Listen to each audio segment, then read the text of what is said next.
téléspectateurs de Dioma TV, bienvenue dans ce nouveau numéro de L'Aparté.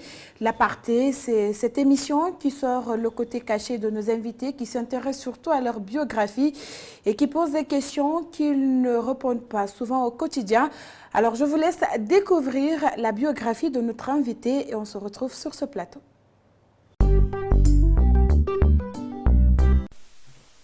Ismaïla Badji, né et grandi à Dakar au Sénégal, son dynamisme lui a valu d'être nommé parmi les 50 personnalités qui ont marqué le Sénégal en 2020. Il a été également nommé ambassadeur par la Croix-Rouge sénégalaise et figure parmi les 35 jeunes les plus influents d'Afrique selon l'association Francophonie 3535. Il a reçu plusieurs distinctions honorifiques telles que le Grand Prix littéraire d'Afrique Terre du Nord, le prix Raillé catégorie jeunesse active et l'Oscar du meilleur jeune entrepreneur au Sénégal. Il se positionne également comme un acteur économique à fort impact dans la société ouest-africaine, notamment au Sénégal où il gère 2 entreprises. Ismaïla anime régulièrement des conférences pour les jeunes, plus de 30 000 jeunes déjà sur le thème de l'entrepreneuriat, notamment à l'université Panthéon-Sorbonne en France et dans les universités tunisiennes. Il est écrivain, auditeur, comptable, financier, traducteur, interprète et directeur général d'IBF. Il a été reconnu par le ministère des Affaires étrangères et des Sénégalais de l'extérieur comme le plus jeune traducteur au Sénégal, en 2016. Il est également un acteur engagé dans la défense des causes de la jeunesse africaine. Il est révélé au grand public en septembre 2018 grâce à la publication de son célèbre livre « Solutions pour la jeunesse africaine ». Le 7 novembre 2018, il entreprend une tournée mondiale appelée SJA pour la promotion de ce livre. Bienvenue à tous. Bonsoir, Monsieur Ismaïla Badji. Bonsoir, Fatima. Bienvenue en Guinée, bienvenue dans l'Aparté. Merci beaucoup. Alors Ismaïla Badji, vous êtes né au Sénégal, vous avez passé de votre cursus scolaire à Dakar, de l'école Chris Leroy à Nord-Foire, en passant par le collège de la Cathédrale, jusqu'à l'obtention de votre baccalauréat en 2013. Revenez un peu sur votre cursus scolaire à Dakar. Bon, tout d'abord, permettez-moi de vous remercier pour cette invitation dans vos beaux locaux. Et j'en profite pour saluer tous les téléspectateurs de Dioma TV. Alors, Ismaïla Badji est un jeune Sénégalais né, comme vous l'avez dit, à Dakar, au Sénégal. Donc, j'ai fait mon cursus scolaire à Nord-Foire, dans une école privée catholique, qui n'était pas du tout loin de chez moi. Donc, après ça, je suis parti au collège de la Cathédrale, qui se trouve en centre-ville. C'est un collège uniquement réservé à l'époque pour les garçons. Donc, jusqu'en classe de 3e. Où j'ai eu mon brevet de fin d'études moyen. Ensuite, j'ai rejoint le complexe Saint-Michel, aujourd'hui devenu UKO, donc jusqu'en classe de terminale, où j'ai eu mon bac en sciences quantitatives de gestion en 2013. Et vous étiez un élève brillant, turbulent ou timide? Timide, en tout cas, timide non. Par contre, tout le reste, ouais. Ça dépend. J'ai arboré tout au long de mon cursus différents profils d'élèves. C'est toujours difficile de parler le soir, mais je vais essayer tout de même. En tout cas, je sais qu'au primaire, j'étais très turbulent. Au secondaire, je me suis assagi au collège. Je me suis vraiment assagi. Et là, les performances scolaires commençaient à prendre un peu de la paume. Donc, bien sûr, au secondaire, entre la seconde et la terminale, j'ai été dans les classes d'excellence. Donc, les professeurs n'ont jamais arrêté de répéter à mes parents, je m'en souviens toujours, lors des rencontres parents-élèves et parents-professeurs, que j'étais un élève brillant, intelligent et que je pouvais toujours faire mieux. Donc, c'est la phrase qu'il répétait, il peut toujours faire mieux. Donc, c'est un peu ça. Ismaïla, ouais. Ismaïla est donc d'un père économe à la retraite et d'une mère comptable, Fatou Tall, qui s'est aujourd'hui reconvertie en commerçante. Vous êtes le benjamin d'une famille de 4 enfants. Et quel était votre métier de rêve? À la base, bon, moi, je suis passé d'abord, j'ai toujours voulu être chanteur. Bien vrai que j'étais au primaire, j'ai toujours voulu être chanteur. Ensuite, ça c'était à l'élémentaire. Ensuite, au primaire et au collège, écrivain.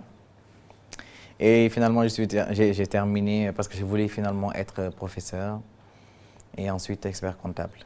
Donc, tant de métiers qui m'ont fait rêver. Mais heureusement que j'en ai pris un finalement.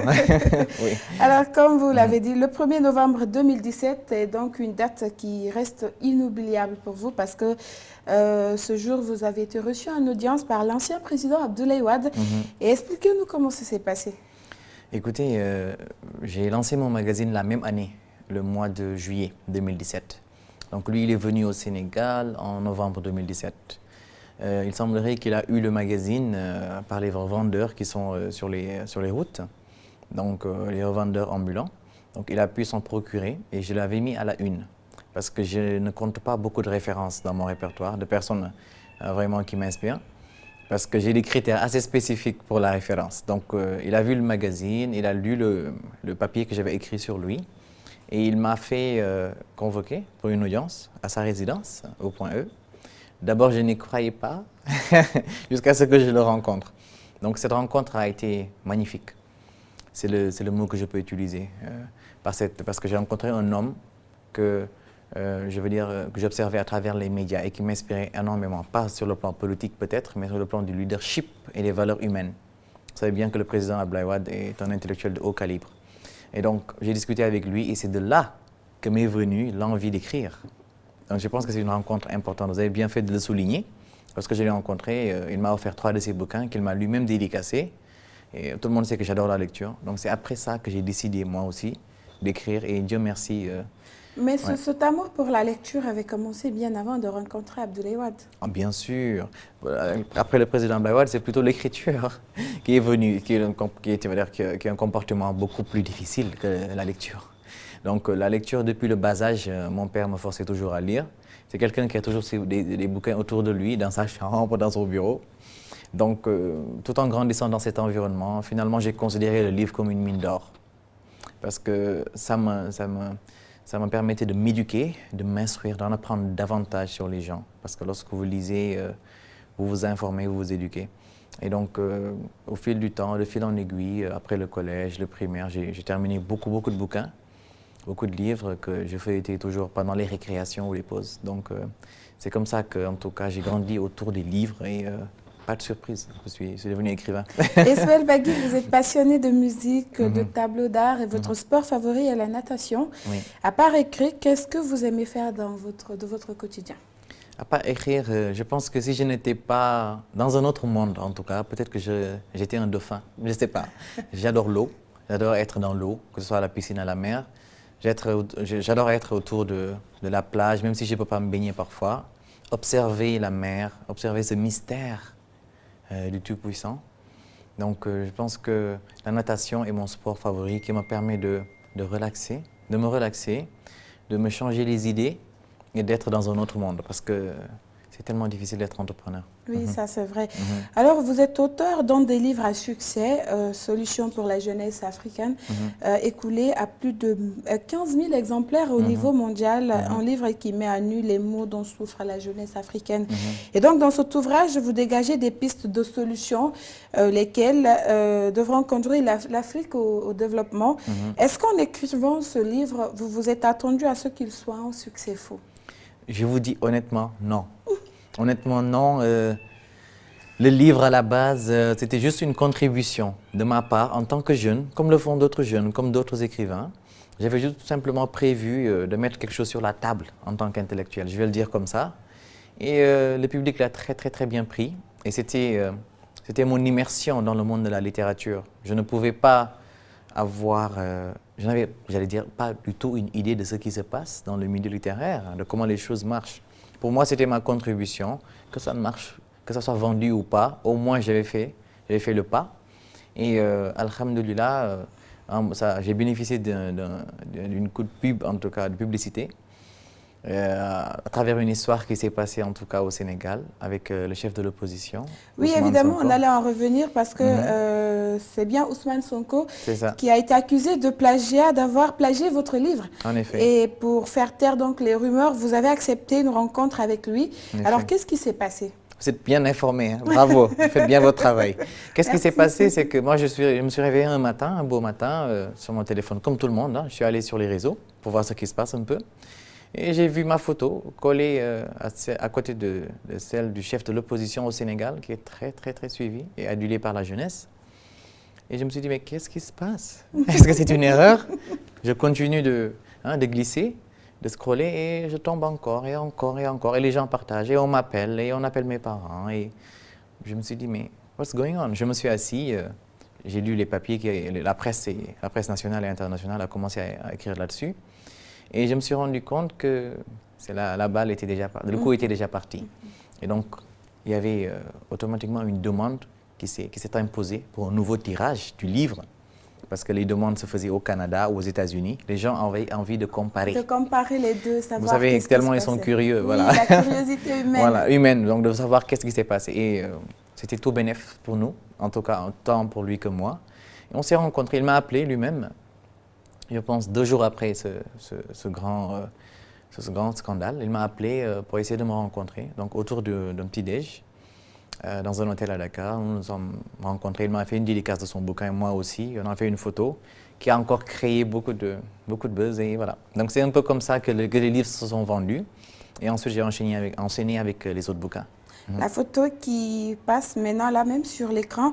Et donc, à 27 ans, vous faites partie des 50 personnalités qui ont marqué le Sénégal en 2020. Oui. Et vous êtes ambassadeur de la Croix-Rouge. Et vous faites partie également des 35 jeunes les plus influents d'Afrique, selon l'association francophone 35-35. Alors, comment vous arrivez à gérer toutes ces distinctions? Écoutez, ce n'est que satisfaction et profonde gratitude. Ce sont les sentiments qui nourrissent mon cœur quand j'entends parler de tout ça. Et ce sont des distinctions qui sont venues par surprise. Donc, vous imaginez un peu le sentiment qui me submerge. Je suis très ému. À chaque fois que l'on m'appelle pour me faire, en tout cas que je tombe sur ces classements, que je vois mon nom sur ces classements, je me dis que c'est bien, oui, que j'ai été sélectionné, mais j'ai du pain sur la planche. Parce qu'en quelque sorte, d'une manière ou d'une autre, ce sont des défis qu'ils me lancent. Et donc, c'est vrai que ce sont des nominations d'encouragement, mais il faudrait que je redouble d'efforts pour être à la hauteur. Évidemment. Parce que parfois, je suis aux côtés d'hommes et de femmes qui sont, mon Dieu, qui sont de grands hommes et de grandes dames, en tout cas, qui font bouger les lignes. C'est important. Et Ismaïla Gadji, vous êtes à la fois écrivain, auditeur, comptable et financier, traducteur, interprète et directeur général du magazine Influence. En effet. Alors, vous avez beaucoup de casquettes à la fois. Comment vous arrivez à partager votre temps entre toutes ces activités? L'organisation et la passion. Ce sont les 2 mots qui me permettent de tenir le flambeau. Je pense que personne ne peut faire du très bon boulot jusqu'à ce niveau, parce que mon entreprise a aujourd'hui 6 ans, s'il n'est pas passionné. En tout cas, si vous voulez faire du très bon travail, moi je vais au matin au boulot. Enfin, je n'ai pas d'heure, Fatoumata, je n'ai pas d'heure pour le travail. Je me réveille à 3 h du matin, j'ai un mail, je réponds tout de suite et ça continue. Et donc, malheur à moi si jamais je me réveille par hasard au milieu de la nuit, parce que je ne retrouve plus le sommeil. Donc, je continue toute la journée jusqu'à la fin. Donc, quand le sommeil me trouve, j'y vais. Donc, c'est un peu ça, c'est très, très, très difficile. Très difficile. Je suis passionné par ce que je fais. Et je pense que c'est ce qui se ressent par les résultats. résultats. La passion, c'est le secret. Et depuis votre apparition sur la scène internationale, qu'est-ce qui vous a le plus marqué? Écoutez, c'est la différence qui existe entre les cultures et les gens. Quand aujourd'hui je vais en France, ou bien que je vais en Tunisie ou au Maroc, je rencontre des gens qui ont une différente façon de penser que la mienne au Sénégal. Et ça m'enrichit, ça m'ouvre les yeux, ça m'ouvre l'esprit. Ça, c'est l'une des choses. Et moi, j'adore rencontrer les gens, j'adore rencontrer de nouvelles personnes, faire de nouvelles rencontres. Et ça, c'est important, parce que ça nous permet de vivre d'autres histoires et de discuter avec les gens. Mais il y a aussi ce qu'on appelle le nationalisme et j'allais dire le patriotisme. Ça renforce mon esprit de patriote, parce que je me dis que, aujourd'hui, quand je vais dans les pays développés, je vois ce qu'ils ont pu faire pour leur jeunesse. Je me dis que moi aussi, je dois mettre la main à la pâte. Ça m'encourage davantage à réaliser des choses dans mon pays et surtout en Afrique de l'Ouest, ici en Guinée ou au Sénégal. Et on vous identifie souvent comme Sénégalais et Tunisien. Qu'est-ce qui vous attache beaucoup à ce pays, à la Tunisie? C'est vrai que c'est difficile aujourd'hui de... Bon, il y a 2 raisons. Il y a 2 raisons parce que j'ai fait mon master en Tunisie de 2017 à 2019. Donc à la fin, j'ai décidé de m'installer dans le pays pour diverses raisons. Et le second point, c'est que je ressemble follement aux Tunisiens. Et donc, c'était difficile pour eux-mêmes, les Tunisiens, quand je suis parmi eux, de faire le distinguo. Ils n'arrivent pas à le croire, ils n'arrivent pas à l'accepter, j'allais dire, quand je leur dis que je suis sénégalais. Donc, il faut avouer quelque chose, j'ai des origines maghrébiennes, du côté de ma mère, la Mauritanie. Et quand j'ai un peu remonté l'arbre généalogique, j'ai trouvé l'Égypte et le Maroc. Donc, ce sont mes grands-parents qui ont migré un peu vers la Mauritanie. Donc, c'est un peu l'Afrique, et peut-être même que j'aurais pu, si j'avais un peu poussé, trouver la Tunisie. Ouais. Ouais. Alors, parlons à présent de votre vie personnelle. Ce sont des questions qu'on ne vous pose pas au quotidien. Ismaël Bagui est très attaché à sa famille, surtout à sa grande sœur, Ndeye Fatoulo. Alors, qu'a-t-elle de spécial que les autres? Mais comment vous avez su tout ça? Mais c'est l'aparté. Écoutez, bravo en tout cas. Vous savez, j'ai grandi dans une maison où il y avait beaucoup d'amour, beaucoup de soutien, beaucoup de compréhension entre frères et sœurs et entre les parents. Ndeye Fatou, je lui fais un coucou au passage. Elle a été un rôle modèle pour moi. C'est une jeune fille que j'ai vue évoluer dans un environnement où des jeunes filles de son âge s'achetaient des perruques, des cheveux naturels, des nouveaux téléphones, cherchaient à avoir tout le luxe nécessaire. Alors qu'elle elle allait au travail, ensuite le soir elle allait faire ses cours. Le samedi, elle allait faire ses stages, elle se mettait en basket et en jean. Donc je l'ai vue se débrouiller pour y arriver. Et aujourd'hui, elle a réussi. Donc en grandissant autour des gens comme ça, et je ne parle même pas de mes parents, mais même étant malade, elle se levait pour aller au boulot et au travail en tant que femme. Je me disais que moi, j'avais le droit j'avais le devoir de réussir. Il n'y avait pas une autre issue. Donc, elle m'a inspiré depuis ma jeune enfance, j'allais dire. Je l'ai toujours regardée comme un modèle.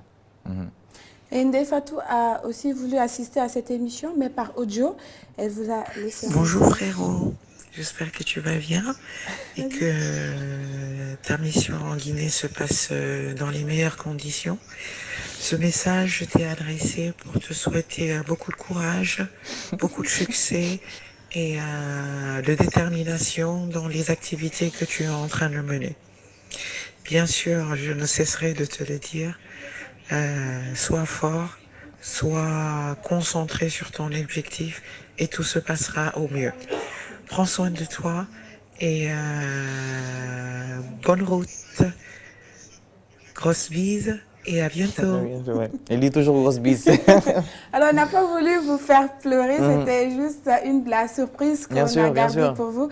Et comme vous l'avez constaté, nous sommes avec M. Ismaïla Bagui, écrivain. Et à présent, nous allons passer à la rubrique J'avoue tout. Bienvenue encore une fois dans votre émission L'Aparté, cette émission qui sort le côté caché de nos invités, surtout cette émission remplie d'émotions.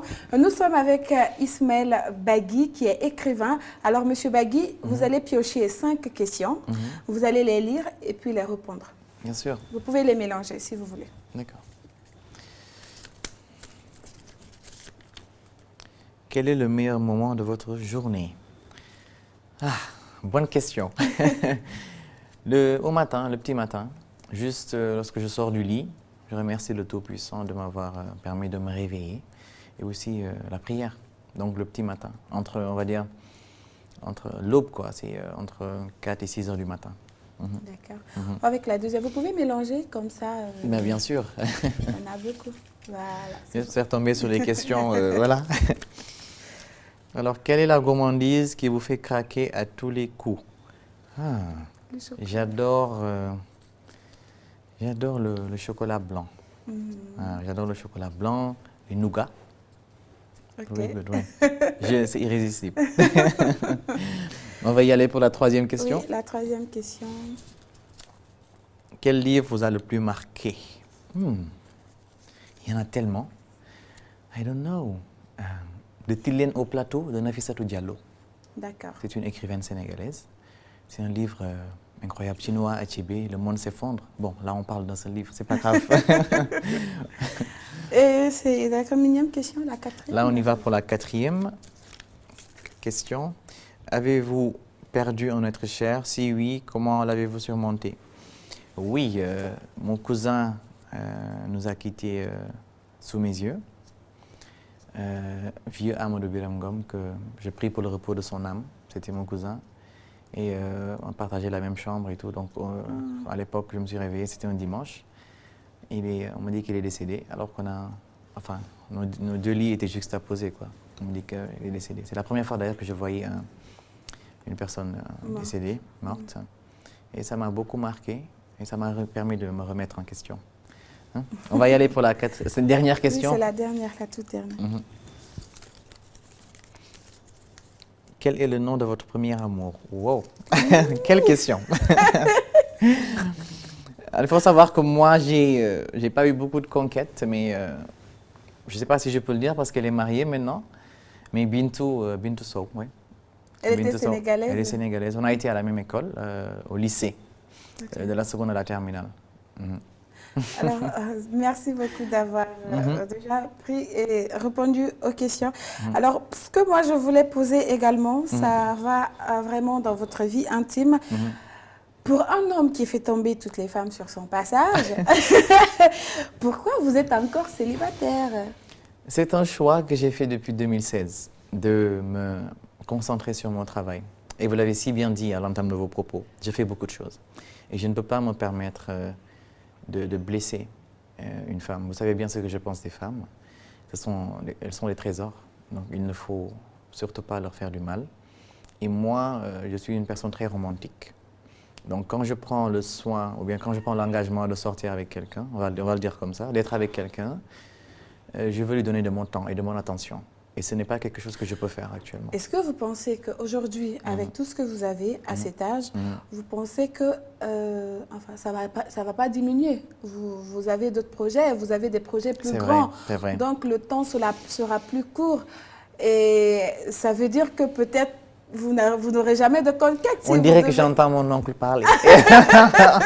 C'est la même réplique. Oui, parce que imaginez si vous n'avez que 3 bœufs, et que vous vous dites que vous n'avez pas le temps d'attendre. Le jour que vous aurez 20 bœufs, comment vous allez faire? Donc c'est la question qu'il faut se poser. Écoutez, moi je pense que c'est une question de destin et que toute chose vient à point nommé. Chaque chose a son temps. Chaque chose a son temps. Et puis moi, honnêtement, vous conviendrez avec moi que les femmes ont besoin d'attention, n'est-ce pas? La Saint-Valentin, les rendez-vous romantiques au restaurant et j'en passe. Moi, je n'ai même pas de temps pour moi, là où j'en suis actuellement. Il m'arrive je veux dire, ça fait plus de 4 ans que je n'ai pas pris de vacances. Moi, j'ai fait du 12 sur 12. Je suis entre Paris, Conakry, Casablanca, Dakar, Tunis. Je n'ai pas le temps. Même ma mère, parfois, c'est la seule personne que j'appelle au téléphone sur une base quotidienne. Et même si parfois il m'arrive de ne pas l'appeler un jour, elle m'appelle, elle m'assure, elle dit pourquoi je ne m'as pas appelé aujourd'hui. Donc, juste pour vous dire à quel point je peux être occupée, au point même que ma propre mère que j'adore, ou que ma sœur, il me reste beaucoup de temps, il me manque du temps pour leur parler. Mais j'ai tout de même planifié à un moment donné de déléguer certaines activités et puis de prendre du temps pour moi. Et Ismaël, là, c'est quoi votre femme idéale? Oh je ne sais pas, enfin, je ne saurais donner mes critères. Maintenant, c'est assez tentant comme question. Écoutez, qu'elle soit pieuse, qu'elle soit intelligente et surtout qu'elle ait des objectifs, c'est important. Et la beauté ne compte pas chez vous? La beauté, physique, vous savez, la beauté elle est assez relative. Hein. La beauté, moi je la comprends. En tout cas, c'est quelque chose de très important pour les femmes, par contre. Mais vous ne direz pas le contraire, n'est-ce pas? Mais je pense qu'une beauté intérieure, elle peut se refléter au niveau du visage. Une personne qui est heureuse, j'ai fait l'expérience personnelle, aussi belle qu'elle soit, une personne qui n'est pas heureuse, sa beauté ne peut pas refléter au dehors. Il y a cette lumière qui jaillit sur son visage parce qu'elle est heureuse au fond d'elle. Et pour trouver ce bonheur, vous pouvez devoir trouver ce bonheur lorsque vous êtes seul. Il faut être content, il faut être heureux lorsqu'on est célibataire avant de pouvoir s'unir avec une autre personne. Et ça, c'est important. Le bonheur solitaire avant de pouvoir compléter une autre personne. Oui, ça, je suis entièrement d'accord. Oui. Alors, on est presque à la fin de cette émission, Ismaïla. Qu'est-ce qui vous attache à la Guinée? Parce que vous aimez tellement ce pays que votre dernier ouvrage, Diariana, c'est bien ça? C'est ça. Décrit une héroïne guinéenne. Pourquoi ce choix? Le destin de Diariana est d'abord une histoire réelle. C'est le titre de mon dernier livre. C'est une histoire réelle qui a débuté ici à Conakry. La jeune fille en question, qui est l'héroïne de ce livre, a pris ses origines, originaire de Conakry et a fini son histoire à Dakar. Ça, c'est une des raisons pour lesquelles, en tout cas, ce livre a été publié, on va dire, a été lancé ici en janvier, et puis lors des 72 heures également du livre. Mais pour une autre raison, la Guinée est un pays frère. Nous sommes des pays voisins avec le Sénégal, et nous avons des relations cordiales. Moi, j'affectionne énormément la Guinée. Les Guinéennes sont de très belles femmes, aussi bien. Et puis j'aime bien votre culture. La Guinée a une identité culturelle qui ne peut se perdre. Rencontrer un Guinéen un peu partout dans le monde, vous allez le reconnaître à travers l'épi, à travers les tissus qu'ils arborent fièrement. Et puis, je veux dire, c'est un peu ça. Chaque peuple a son identité, a sa culture. Et cette culture, il ne faut pas la perdre. Et moi, je crois fort, je suis un panafricain, vous l'avez dit, je crois fort en l'Afrique, au développement de l'Afrique, en l'avenir de l'Afrique. Donc quand je vois des peuples qui incarnent cette africanité, ça ne peut que me réjouir. Et je l'ai retrouvé ici en Guinée. Ismaïla, la dernière question, c'est quoi les projets d'avenir? Quels sont vos projets d'avenir? Écoutez, il faut attendre la sortie du prochain livre qui sera le tome 2, c'est-à-dire la suite logique du destin de Djariana, très très très bientôt. Il y a aussi des surprises, hein, parce que moi j'évolue en termes de surprises.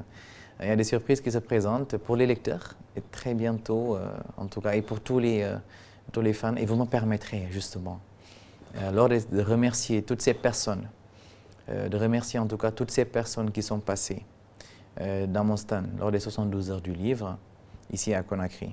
Mon stand n'a pas des amplis pendant tous les 3 jours. Les livres, j'ai fini le stock. Donc, je pense que je me dois de remercier sincèrement et foncièrement tous ces lectrices et tous ces lecteurs qui ont fait le déplacement et qui ont acheté le livre, avec lesquels on a pris des photos. Ça a été un moment mémorable pour moi que je ne suis pas prêt d'oublier. Je vous remercie du fond du cœur. Je vous affectionne tout autant et je vous donne rendez-vous très, très bientôt pour de très, très belles surprises. Et c'était bien sûr les 72 heures du livre qui ont eu lieu il y a quelques semaines. Et voilà, c'est la fin de cette émission. On avait comme invité M. Ismaël Bagui, qui est écrivain sénégalais. Merci à vous pour votre attention. Vous pouvez suivre l'actualité de votre émission via notre page Facebook Joma TV-L'Aparté. Et merci à l'équipe technique et à la réalisation. J'espère vous retrouver très bientôt dans un autre numéro avec un autre invité. Au revoir.